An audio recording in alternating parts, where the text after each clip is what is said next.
Pourquoi la grippe se propage-t-elle davantage en hiver? La grippe est une maladie virale causée par différents genres d'influenzavirus. En général, les cas d'infection ont tendance à augmenter en hiver.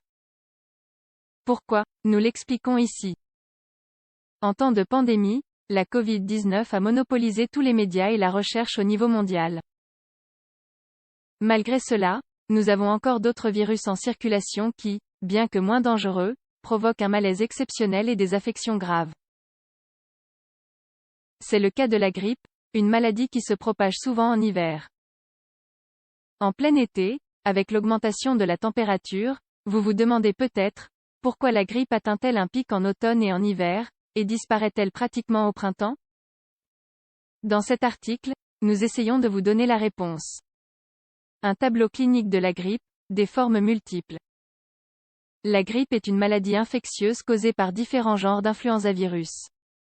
Ce sont des virus à ARN monocaténaire, qui sont couverts par une couche lipidique externe qui leur donne leur apparence arrondie caractéristique. Selon l'Organisation mondiale de la santé, il existe 4 types de grippe saisonnière. Les virus de la grippe A sont classés en sous-types selon les combinaisons de 2 protéines à leur surface. Toutes les pandémies de grippe connues ont été causées par des virus de type A. Les virus de type B ne sont pas classés en sous-types. Toutefois, ceux qui circulent actuellement peuvent être divisés en 2 lignées. Les virus de type C sont détectés moins fréquemment et provoquent généralement des infections bénignes. Ils n'ont aucune signification épidémiologique. Les virus de type D affectent principalement le bétail. Ils ne semblent pas provoquer d'infection ou de maladie chez l'homme. L'incidence globale est estimée à 20%. C'est-à-dire que 20% de la population mondiale la traverse à un moment donné. De plus, il s'agit d'une maladie sélective, car dans certains groupes de population, elle peut atteindre une incidence de 50%.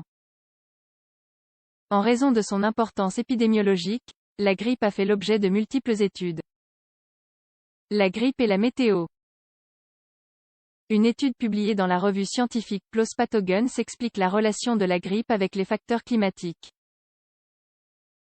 20 répliques expérimentales de cobayes ont été utilisées.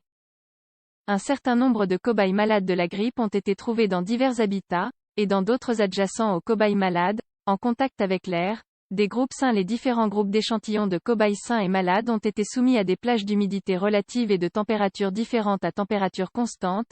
On a constaté une corrélation inverse entre l'humidité relative et la transmission de la grippe. À une humidité relative de 20%, la plupart des cobayes sains ont été infectés par les aérosols des malades, alors que dans 80% des cas, aucune transmission n'a été observée. On a également constaté que les cobayes infectés dans des environnements à 5 degrés expulsent plus de charges virales dans leurs particules atmosphériques, et pendant plus longtemps, que ceux infectés dans des environnements à 20 degrés. Il semble que l'hypothèse principale se confirme par cette expérience: les basses températures et la sécheresse favorisent la propagation du virus. Pourquoi? Faible humidité relative. Plusieurs hypothèses tentent d'expliquer pourquoi une faible humidité relative favorise la propagation de la grippe. Tout d'abord, l'air sec pourrait endommager et détériorer les muqueuses nasales de l'hôte, le laissant plus mal protégé contre les infections virales d'entrée respiratoire telles que la grippe. Deuxièmement, la stabilité du virus dans les aérosols semble varier avec l'humidité, le virus restant actif plus longtemps dans des environnements moins humides. Troisièmement, le virus peut perdre sa capacité à se propager en cas d'humidité élevée. En cas d'humidité relative élevée, les aérosols expulsés par le patient pourraient adhérer rapidement aux molécules d'eau présentes dans l'environnement, augmentant ainsi leur volume et se précipitant plus tôt. Cela permettrait de réduire la vitesse et la distance parcourue par le virus. Température basse. Dans ce cas, l'explication pourrait être un peu plus simple. À basse température, les muqueuses nasales se refroidissent quand on respire. Il en résulterait un micro-environnement plus favorable au virus, qui pourrait mieux se répliquer. Il en résulterait une charge virale plus élevée à chaque éternuement et chaque pulvérisation, ce qui favoriserait la transmission. Une saisonnalité justifiée. Nous avons ainsi pu constater que le caractère saisonnier de la grippe a un sens scientifique évident. Dans l'hémisphère nord, Ce virus commence à rebondir en octobre, le pic étant observé entre décembre et février. Ces données correspondent parfaitement à celles observées dans l'étude susmentionnée, car il s'agit de mois froids et secs.